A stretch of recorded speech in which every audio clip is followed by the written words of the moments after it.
आज हम सिवान के एक ऐसे शैक्षणिक संस्थान में हैं जिस संस्थान ने शिक्षा के क्षेत्र में कई कीर्तिमान स्थापित किए और इनके नाम कई उपलब्धियां रहीं।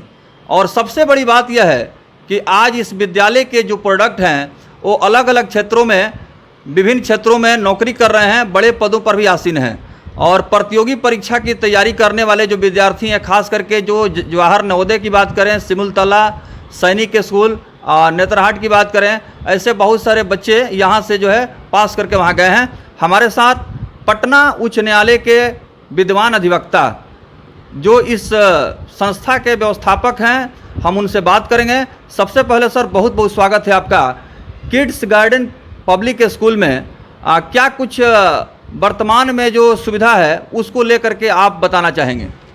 नमस्कार। धन्यवाद सर। नमस्कार, मेरा नाम हितेश सुमन है और मैं किड्स गार्डन प्राइमरी स्कूल का डायरेक्टर हूँ।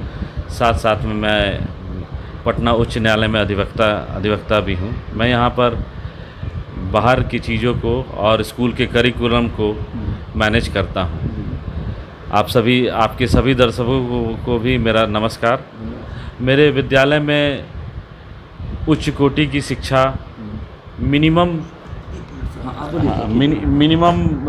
प्राइस पे, मिनिमम फीस पे पढ़ाई जाती हैं। मेरा विद्यालय चूँकि अनएडेड है, बिना किसी वित्तीय सहायता के, तो हम लोग का ये उद्देश्य है कि उच्च गुणवत्ता वाली शिक्षा हम लोग कम से कम फीस और विदाउट एनी कैप्टिवेशन फीस या विदाउट एनी एडिशनल फीस के हम लोग कम से कम फीस में अच्छी से अच्छी शिक्षा दे सके। और इस कार्य में हम हमेशा तत्पर रहते हैं। हमारे यहाँ योग्य शिक्षकों की एक टीम है जो लगातार अपने आप को इवॉल्व करती है, नए सिलेबस के नए बदलते हुए सिलेबस से, और हमेशा ये कोशिश करती है कि बच्चों तक वो शिक्षा, अच्छी से अच्छी शिक्षा कम संसाधनों के बावजूद भी हम लोग उनको पढ़ा सके और उनका भविष्य आगे की तरफ उज्जवल भविष्य की तरफ उनको हम अग्रसित कर सकें।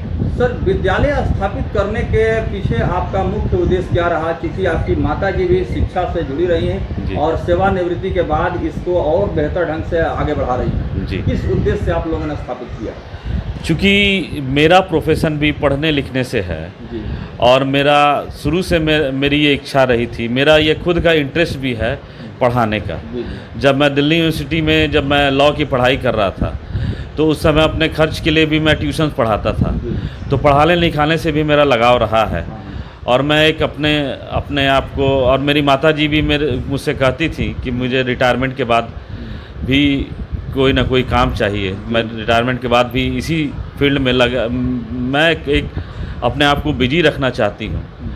तो हम लोगों ने सोचा कि हम लोग इनके रिटायरमेंट से पहले ही एक स्कूल की स्थापना मेरे भी दिमाग में थी, और हमने धीरे धीरे ये स्कूल की स्थापना की। और फिर जब मेरी माताजी रिटायर कर गई तब वो उनको फुल फ्लेज वो इसमें आ गई। रिटायरमेंट से पहले तो वो कॉलेज जाती थी और ऊपर उनके निर्देश के अनुसार और उनके मार्गदर्शन पे पहले ये विद्यालय स्टार्ट हुआ, इसकी नींव रखी गई। उसके बाद हम लोगों ने बिहार सरकार से इसकी स्वीकृति ली, और उसके बाद जब माताजी हमारी रिटायर कर गई, सेवानिवृत्त हो गई 2016 में, तो वो पूर्ण रूपेण इस विद्यालय में अपना पूरा समय देने लगी। और उसके बाद हमारा विद्यालय भी धीरे धीरे अग्रसर होने लगा। हमारे यहाँ से अच्छे अच्छे बच्चे निकलने लगे। गत वर्ष जो CBSE की परीक्षा हुई थी उसमें दो बच्चों को हमारे यहाँ से 91% नंबर, 90+, एक को 90% से ज़्यादा था और एक 92% के करीब में नंबर था। जबकि मात्र हमारे यहाँ से बच्चे जो थे वो 15 बच्चे का एडमिशन था उस बहुत अच्छा मतलब रिजल्ट रहा जी। बिल्कुल सर, बहुत सारे ऐसे लोग हैं जो कि नॉन एजुकेशनल हैं, उनका शिक्षा से कोई दूर तक वास्ता नहीं है। वैसे लोगों ने भी आज के समय में विद्यालय को स्थापित कर दिया है, तो जाहिर सी बात है कहीं न कहीं अब विद्यालय की जो विश्वसनीयता है उसके ऊपर भी प्रभाव पड़ा है। लेकिन आपका जो परिवार है वो बहुत ही इंटेलेक्चुअल है, वेल क्वालिफाइड है, शुरू से शिक्षा से जुड़ा रहा है, तो क्या कुछ कहेंगे इसके बारे में? अब मैं किसी दूसरे के बारे में टिप्पणी तो नहीं कर सकता हूँ, बट मैं अपने आप को मैं सुधार सकता हूँ। और मेरा ये मानना भी रहा है कि चूँकि हम लोग पढ़ाई में जुड़े रहे हैं और मेरा प्रोफेशन भी है पढ़ने लिखने का, तो हमें वही काम करना चाहिए जो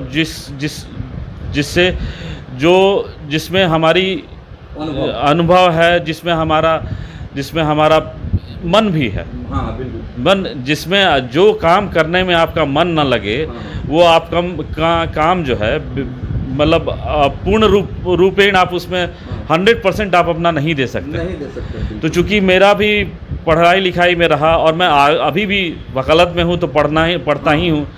मेरी माता जी भी शुरू से वो बॉटनी की डेमोन्स्ट्रेटर रही हैं विद्यावन महिला कॉलेज में, तो उनकी आजीवन वो सेवानिवृत्ति के बाद तक वो पढ़ाई लिखाई से जुड़ी रहीं।